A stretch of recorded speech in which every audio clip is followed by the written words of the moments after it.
constrictor intersections, these are intersection designs on two-way, undivided, rural, higher speed roads that have side street stop control. So main line is free flow, side streets have a stop sign, and the lane constrictor constricts the mainline travel lane by adding a painted median here and also putting in some rumbles as drivers approach the intersection.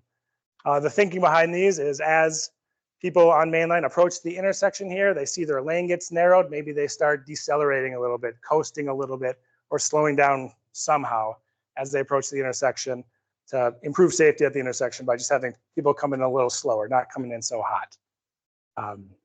There's just a couple of examples of those there. It also provides greater separation between the directions of mainline traffic with that median. Here's a couple kind of crummy examples from Google before and after. These are different locations, but before you can see regular striping, after you see that painted median there. And then in the after period for this one, you can kind of see a painted median there. So we put these in at 66 locations on MnDOT roadways in 2018 and 2019. Down in D7, they took speed samples before and after these were put in on mainline, and they didn't actually really find any difference. So it was a little bit of a disappointment from the speed samples. Didn't seem to impact people's travel speeds on the mainline. So we were kind of thinking, well, maybe they didn't really work. But they've been out there for a few years now, so we wanted to look at the crash impacts of these. And so we took the crash rates before and after these were put in. We compared them to crash rates before and after at control intersections, so similar intersections that just did not get the lane constrictor. And here's a big table of results. Let's see if I can minimize Joel's head there.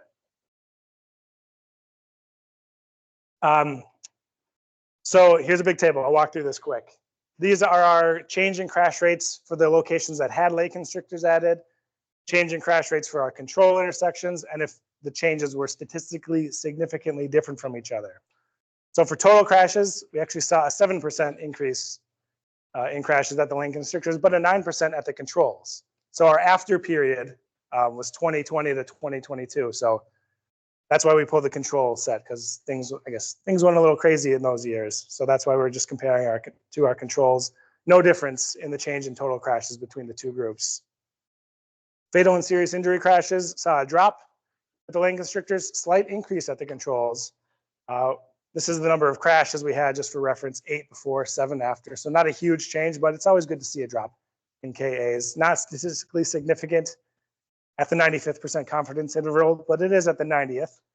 And then here in bold is our one good result, the fatal and all injury crashes. So KABC crashes dropped 22% at the locations with lane constrictors and actually went up at the controls. So this tells us something is happening out there. We are seeing at least a severity shift in the crashes. Maybe that is because people are coasting a little bit as they come to the intersection, slowing down a little bit, or at least being more aware that there's an intersection there because they see the painted median, they see the rumbles, they see something is different. So maybe it's just an awareness factor that is reducing crashes, our injury crashes. PDO crashes, property damage crashes did go up, but we had that drop in injury crashes. So it's not eliminating crashes, it's more of a severity shift.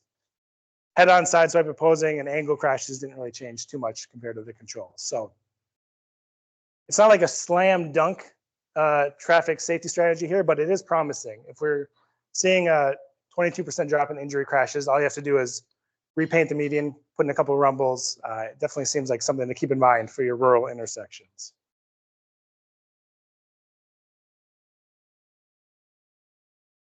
Next one. All right, reflective signal backplates.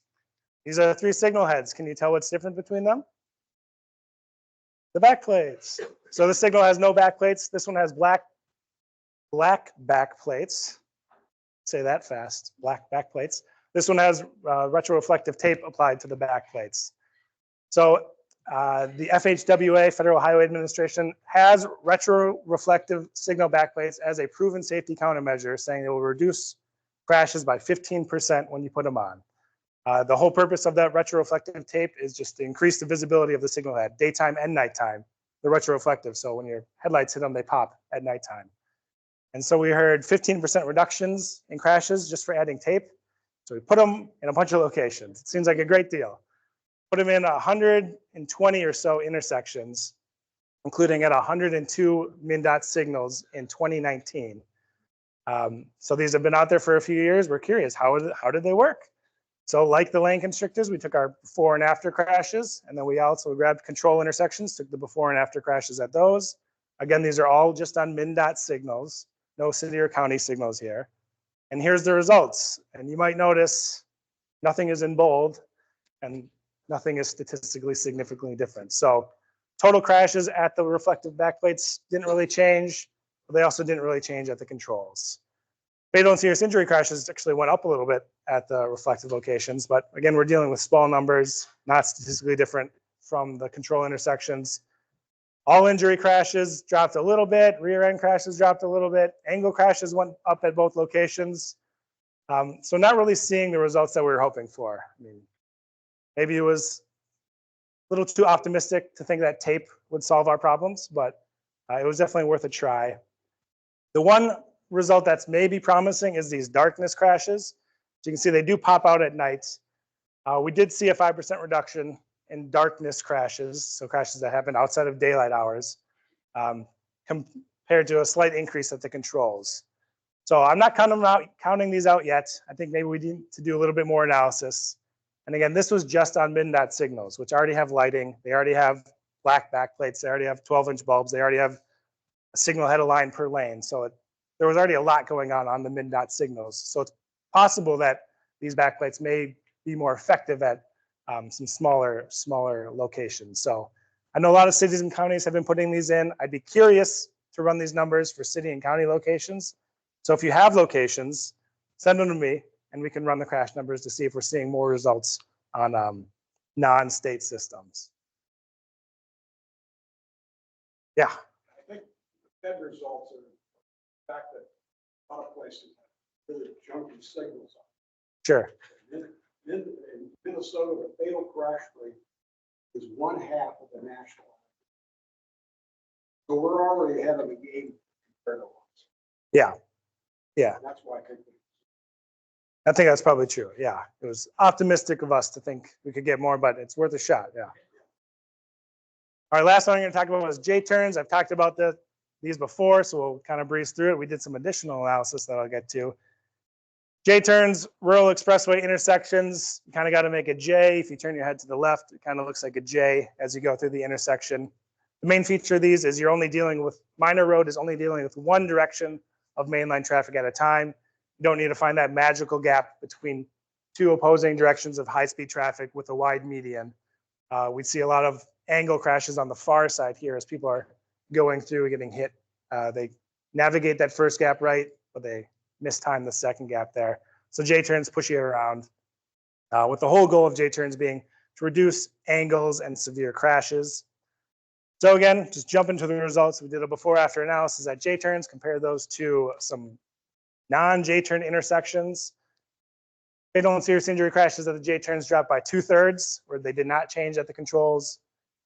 All injury crashes dropped by over half at the J-turns, increased at the controls. Angle crashes dropped by 2/3 at the J-turns. Didn't really change much at the controls. Fatal and serious injury angle crashes, so those T-bone crashes where someone's dying or getting severely injured, dropped by almost 90% at the J-turns, and they increased by a good bit at the control intersections. So the J-turns are doing what they're supposed to do out on our roadways, reducing those angle crashes, reducing those severe crashes by quite a bit. Rear end crashes did increase at the J-turns, a good number, and I'll talk about that in a second. It's not something that we need to worry about too much. And total crashes actually did drop at the J-turns more than the controls, but not statistically significantly too much. All right, this is probably too small to read, but this is the crash numbers from our before-after analysis, just focusing on a couple of crash types. So these are the number of crashes we had in the before period. This is the number of crashes we had in the after period once the J-turns were installed. Just comparing rear end crashes, I noted we saw an increase in rear ends. So for vehicles turning right onto the main line and then getting rear-ended by a mainline vehicle, we had 5 of those crashes in the before, 31 in the after. So on the minor road, everyone has to turn right. So we're increasing those volumes and we're increasing those crash numbers as well. Minor road crashes where a vehicle rear ends a Another vehicle in front of them just on the minor road. They maybe thought the vehicle in front of them took the gap and they bump into them slowly. We had 33 in the before period, 93 in the after period. So we're seeing a lot more minor road crashes at J-turns. But those are all low severity, low speed. Nobody's getting injured or killed at those intersections. So it's not a big concern. But possibly people are just looking one direction for their gap, since you don't need to scan as much anymore at a J-turn. Angle crashes, we had 2/3 reductions, but we're still seeing some angles. Right turning onto the main line, we had 5 of those angle crashes in the before, 27 in the after period. Similar to the rear ends, everyone's got to turn right on the main line. So we're seeing more crashes there. Mainline left turn crashes, where people turn off of the main line, make a left turn off the main line. That went from 31 before to 37 after. So we're seeing more of those crashes after we put in J-turns as we were to before. Trying to figure that out right now, looking at the sites, looking at the reasons why these crashes happen. Haven't quite determined why that is. Maybe it's the channelization. Maybe it's the signage is blocking their view. Trying to figure that out. But J-turns do not need these mainline lefts to function. You can just push people around to the U-turns and they still work. So if you do not need the mainline lefts, I would recommend against it. It's a harder sell for a community if you're going to put it in a J-turn and remove their direct access, but it's something that could be considered. And then the big reduction we're having is these minor road vehicles attempting a through or a left. We had 228 angle crashes in the before, and we had 5 in the after period. That's where we're seeing that big reduction in angle crashes. That's what J-turns are supposed to do. So that's working. This should be a 0 because you're not supposed to go through or left of the J-turn, but people do what they want to do. So we still have some crashes of that kind. We did some additional analyses too that I'll breeze through real quick. We compared J-turns to interchanges and signals. Those are kind of your 3 options if you want to have an expressway intersection. You want to change the traffic control from a side street stop, as you can put a J-turn. You could build an interchange, which costs a lot of money, or you can put in a signal. So we took our J-turn set, we compared it against low volume interchanges in Minnesota that have volume ranges similar to what our J-turns have, and then rural signals at locations where a J-turn would also be applicable. These are the statistically significantly different results. J-turns had lower total crash rates than interchanges, lower injury crash rates, and lower KAB crash rates. So overall, J-turns just have less crashes than interchanges. Rural J-turns compared to signals, J-turns have less injury crashes, a lot less angle crashes, and a lot less rear end crashes. Even though we saw an increase in our rear ends at the J-turns, it's still way less than you're going to see at a signal. Signals have a lot of rear end crashes. And most notably, singles have more angle crashes than J-turns, which is why we turn to the J-turn instead of a signal in a lot of cases. All right, so then we did a few analyses looking at specific features of J-turns. One is where you can enter the U-turn. I know this is kind of an ugly slide here, but imagine you're on the side street here and you want to turn right and then get to the U-turn lane at a J-turn. Some J-turns you can pop right into that U-turn lane. It's pulled all the way back to the minor road. Some locations it has the full taper, and the taper begins here, so you can come over and kind of start getting over into that U-turn lane pretty quick. And then some locations, the U-turn's further downstream, so you have to merge on the main line and then get to your U-turn lane later. We were curious if there was a difference in crashes between these 3 groups, and there was not. So do whatever you want, but do these ones because I like these the best. Similarly, we looked at U-turn distances. Some of our J-turns have U-turns that are very far away. Some are pretty close. We put these into groups, and we didn't find much difference in the crashes between these groups either. Maybe not too surprising. So put your U-turns where you want. Probably going to be more popular if you put them closer to the minor road than further away, but sometimes you got to do it. We looked at the difference between J-turns with and without the mainline lefts. This is just a sidewalk, not a mainline left turn. So like I said before, you do not need those mainline lefts for a J-turn to be fully functional. We had 45 locations with the mainline lefts, 9 without that we looked at in this analysis. The locations without tended to have just lower volumes on the side streets, so we didn't have as much of a reduction in angle crashes, even though both of them had reductions in angle and serious crashes. But I will point out, again, we're seeing 1/3 of our angle crashes are happening because of this mainline left movement. So if you're putting in a J-turn, think carefully if you want to include those mainline lefts or not. Mainline ADTs, we have J-turns on roads that have ADTs from just a few thousand to over 40,000.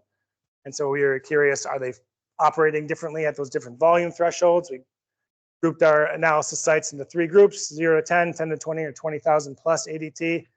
And all of them were working great. We saw big reductions in severe crashes, big reductions in angle crashes at all the locations. But the one statistically significant difference was the J-turns that had mainline ADTs of less than 10,000 are working really well. So J-turns are working well everywhere. They're working really well at those lower volume locations.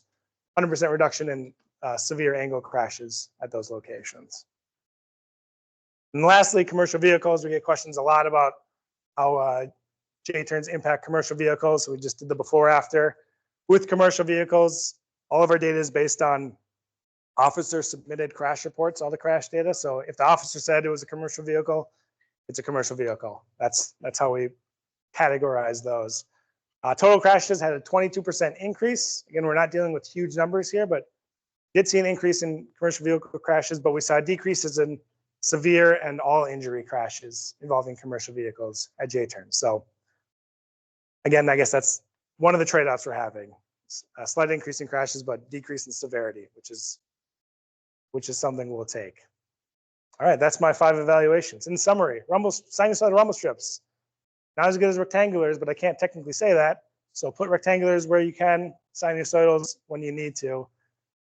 55 to 60 mile an hour speed limit change, small impact to operating speeds, did reduce total crashes. Make sure your speed limits are set appropriate. Lane constrictor intersections, reduced injury crashes compared to controls, small overall crash impacts. They seem promising. I think we probably need a little bit more analysis on those, but put them in your toolbox. Reflective signal backplates, did not see much difference compared to controls. I think we need some more analysis. And J-turns, large reduction in severe and angle crashes. All these reports are on the MnDOT Office of Traffic Engineering Safety Reports webpage. So you can find them all there. All right, should I take any questions or should we have Mark go? All right. All right, hold your applause. I know you're dying to. They won't hear my comments online.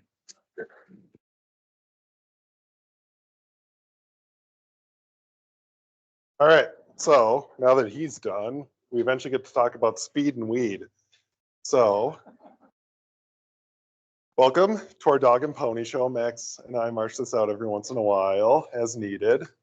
So, mostly won't talk about the evaluations I've done already here at NCITE, but quick update for ped and bike safety at roundabouts. We have some new data to play with from U of M and Michael Pettish. Quick summary, the purpose of this was to focus on urbanized roundabouts using newer data, some signal and stop control comparison groups, and then ultimately our roundabouts safer for vulnerable users because frankly, people just complain all the time and they want to signal instead. So thank you to Copilot AI for a lot of these images as well. Site selection at 95 roundabouts, 93 control sites. And here's where the new data comes in. So the University of Minnesota with Michael Pettish, they basically combined some Strava and streetlight data and trained it on a U of M data set or manual counts. And then for now, it's only Metro, but eventually this is supposed to be a statewide GIS layer to work with. So very cool stuff. Another kind of element to add to the evaluation that I finished. So here's the old results. As you can see, generally roundabouts are very good compared to signals for vulnerable users.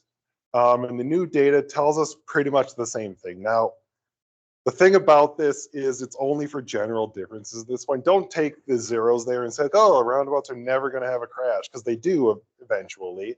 But they do at much lower rates than signals. And that's the key here. And you know, those rates look astronomical, like 20, almost 29 per million entry in PEDs is kind of crazy. But this is really a function of both like the crashes that were in the evaluation that I had and the fact that these are only Metro roundabouts that we're working with. So that report is published. I have a link in the presentation. Talk about RFBs and PHBs, or pedestrian hybrid beacons, a little bit. So as we know, FHW has some pretty good established safety benefits for these. We had 147 RFBs, but I'm guessing since this data was collected, there might be like twice as many in the state at this point, but still a pretty large sample size. And then we picked some treatment sites as closely as possible. So like, this is the RFB map, but the control sites were almost identical as far as location goes. Nobody can read this, so apologies for that. But basically, as far as stats testing went for the before-after crashes, rear ends weirdly went down when you put in RFBs, which I know seems to make no sense. You add a stop control in a way, and you think people would run into each other more, but no. And then bicyclist crashes went down. And then for the control groups, we saw kind of a similar stats profile for that. So both groups saw decreases in crashes pretty much across the board. But when we did the cross-sectional analysis, really for RFBs, the only thing we found is that the difference in total crashes was significant, but not really for any of the other crashes. So how do you want to spin this? Bike crashes, you might see a greater reduction, but you don't really know that for sure based on this evaluation. Hybrid beacons, again, some good safety results from FHWA. We had 9 installed at the time of this, but I know there's more. There's like 13 or 14 now in the state. Same thing for control sites. They were matched geographically pretty close. Stats testing. So here again, kind of not really much that's significant except these bike crash reductions. And then for the control sites, A crashes, we had a significant reduction there. So those are good percentages, but again, we don't really know if they're significant. Cross-sectionally, so this is kind of a quirky finding. This difference in ped crash, so neither of these was a significant finding, but the difference is significant. So it's weird. It's like saying that putting it is going to be better than the control site, but you don't really know individually if the control site or the treatment site is better. So is this kind of a wonderland for ped and bike safety? I don't know. There's good reductions. There's significant findings for bike safety, but not for peds. So you're probably going to end up with something kind of between a wonderland and just a regular street. Heavy trucks at roundabouts. So here again, what was the purpose? Are they prone to rollovers? We just wanted to see overall, what does the crash data look like for heavy trucks at roundabouts? Compare them to traffic signals, which is the most frequent alternative that stakeholders really request, and then respond to stakeholder concerns, because apparently truckers have no idea how to use roundabouts safely, according to some people. So my student worker that did this got a little aggressive, picked 107 roundabouts for the evaluation, but we'll roll with it.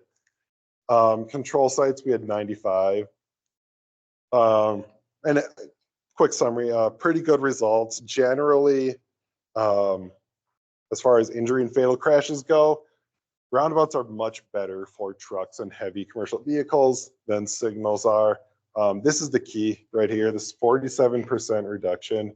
It's based off small numbers, but I think if we're just talking about overall safety for vehicles, that's probably what you're going to expect anyways. So I'm just going to skip this. Yeah. So the one weird finding was in this data set, roundabouts did have way more rollovers than signals. And one of those was a fatal. So which I've read the crash report. We don't know if that was a medical event or not. It might have been a fatal at a standard intersection. So that one's kind of a toss up. But overall, these results are telling us that, roundabouts have about 10% of CMV crashes. Signals have about 1%. More prevalent to rollovers, or have been. But overall, your fatal and serious injury reductions are better at roundabouts than signals. So there is an overall safety benefit. And then this is true as far as up to 2017 goes. In 2018, MnDOT's GDSU, or Geometric Design Standards Unit, something like that, Support, yeah, something like that. They changed their roundabout curb standards to address some of these rollover concerns. And at that point, or since 2018, the number of rollovers has drastically dropped at roundabouts in the state as well. So this evaluation shows that they are more prone, but since then, I think that has decreased as well. I like to joke in my section that nobody knows whether my report will be out before the heat death of the universe, but I think it's coming soon. It's an editorial review right now. So for time's sake, I'm going to breeze through this, but there's a new school zone speed limit guide out. The old one was from 2012. We thought we could do this internally at OTE, and then we got 267 comments from about 8 people. So we decided at that point it was kind of a consultant effort. The new guide has a simpler 5-step process. It still satisfies that statute requirement. And then we did have to change the MnMUTCD a little bit for it.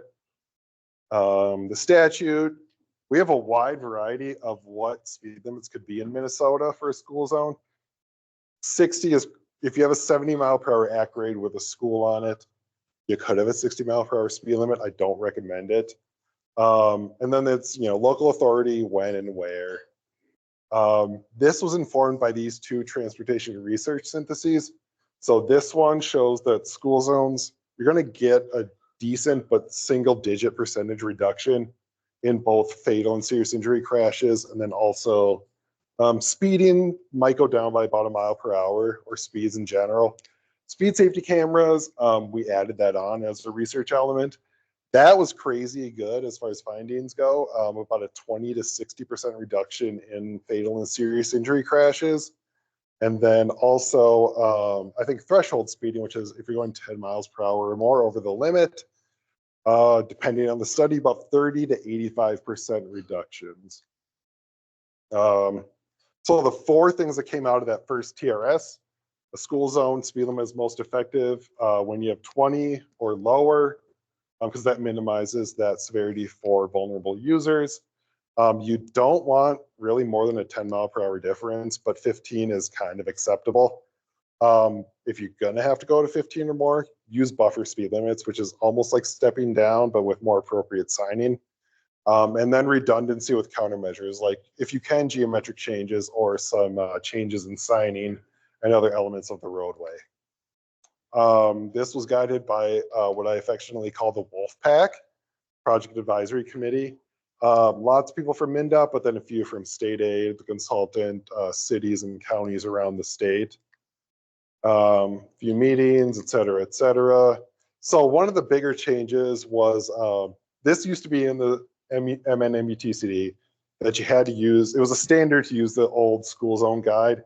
What we've done is remove that section, and now it's a reference.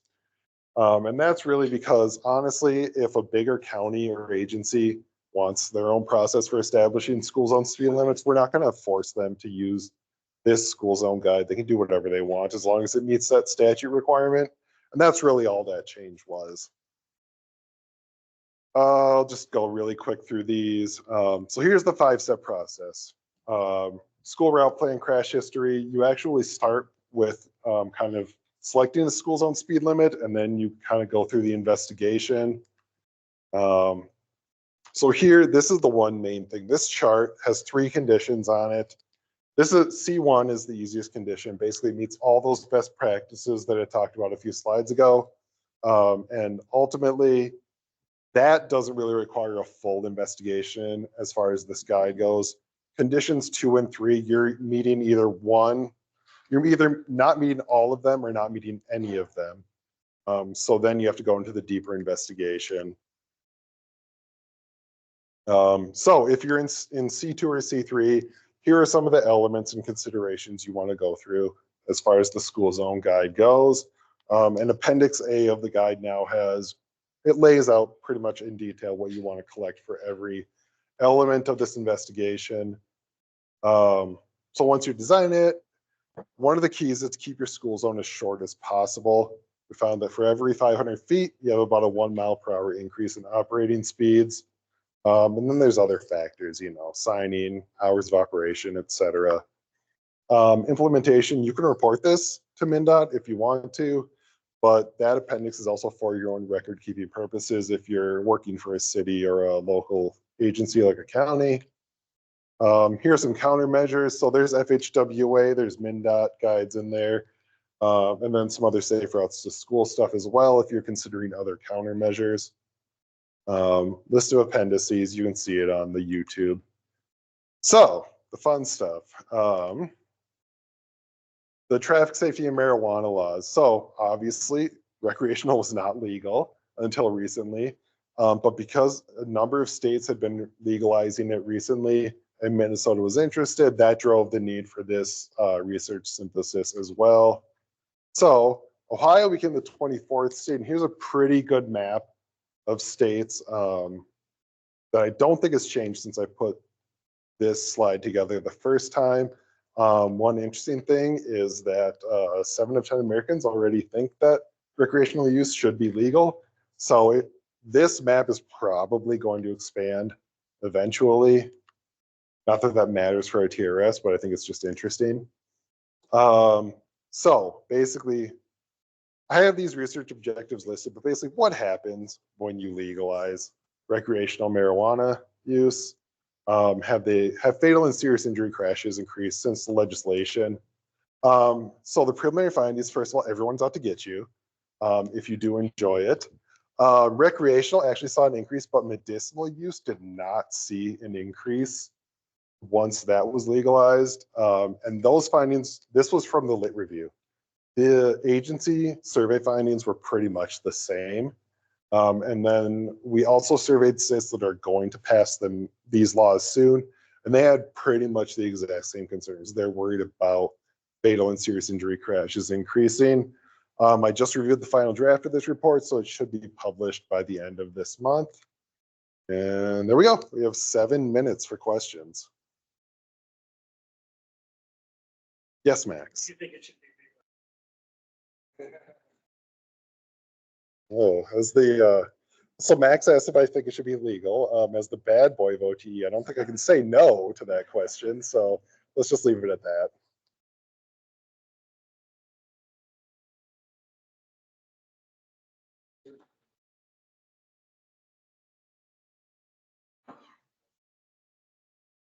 Central office insisted on being very small to try to control fastest path. And they required that even a through truck had to use the apron. So it was interesting when you mentioned the curb change. So I think that initial design thrust of making them small so even through trucks on state highways had to drive on the apron. It's a new game at the time. And then there's another thing. I don't know. I think Minnesota's still staying with outward sloping roundabouts on this. Crowns cross drainage issues. But the alignment for trucks having quickly reversing curves with that when you go through the roundabout without any interconnecting also leads to rollovers. I know the courts have had trouble with trucks on even when they've tried using crowns. I just think, a little bit more generous geometry on rural roundabouts and trucks would probably go a long way. Okay. For those online, Denny's comment was that generous geometry for trucks would work a lot better. But, you still have to watch the speed. Sure. Joe, I saw your hand. Yeah. Like,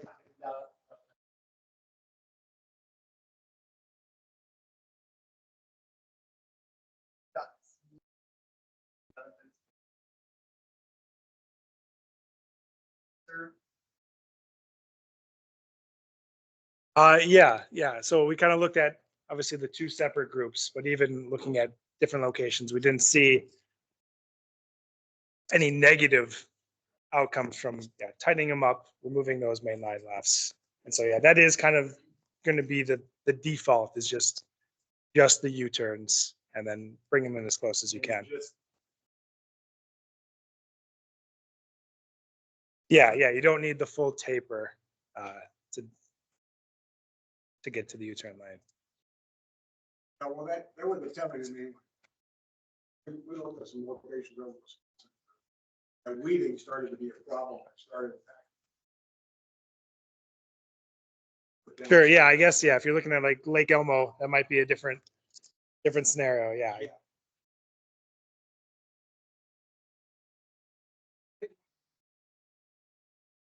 Bending those lefts, I'm almost 90s when you cross the oncoming. I think you should flare those so the driver's sitting there, looking at his oncoming. And that also offsets him from the opposing. Some states are doing it. Okay, yeah, And even doing that for the U-turns. Now, if you do that for the U-turns, you're going to need to link that to a truck. But the other advantage of doing that, if you come back with signals in, you can still use flashing yellow lefts if you want. Sure. On 65 at Viking, go with conventional signals because technically when you bend it 90 degrees, it's now crossing. Not turning. okay. Yeah, we haven't seen many crashes coming out of the U-turns so far. But there's no. Right, there's no obstructions there, yeah, that's true. Yeah, and we're looking more at the layouts to see if certain layouts are having more problems. than others. Back where I grew up in Maryland, they've had years and they've got one where the inline roadway now 40,000 AT. There's a range there under 10,000. You're absolutely right. You're probably in the 20. It starts to get a little dicey.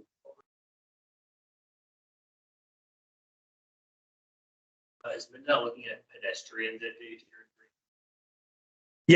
Yeah, those pesky pedestrians. Yeah. I'll try to navigate. Sidewalk through the middle is one of the things that it's kind of the standard treatment now at J-turns. Yeah, we are trying to include pedestrian treatments. They're typically rural-ish areas. So yeah, and it's even better for peds if you don't have those mainline lefts because there's just less weaving, less navigating. Just go straight across. Like here, there is ped treatments. You got to kind of come across at an angle, do the Z crossing there, and so it's. The fun thing about these at the bottom is if you make it generously wide, vehicles tend to use it for the left turn. True, So yeah. in a weird way, you want to do the minimum to give enough space to cross each other. Yeah, because I think we had one location where it was a wide ped facility, but then ended up having to put bollards out because people were driving across it. So it's no longer a wide facility. Yeah. Sign that or anything, but just divide it. Right. Yeah. Yeah, like a regular expressway.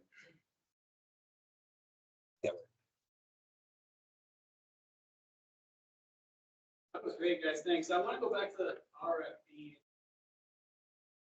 Say that RFPs are really effective in multi-lane. No, it was the opposite. It was, okay. That jumped out. Oh, it was, so they can be effective at multi-lanes with lower speed limits. Yeah, and then once you're over 40, that's when RFPs are probably going to be more. Yeah, we're seeing that, with cars blocked.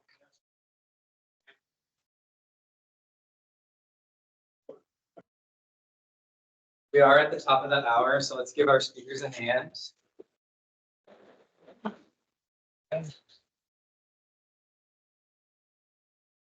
Thanks everyone for taking the time to come out. We've got our ethics training that was mentioned coming up in a couple weeks in our May section meeting after that. So have a good day. Thank you.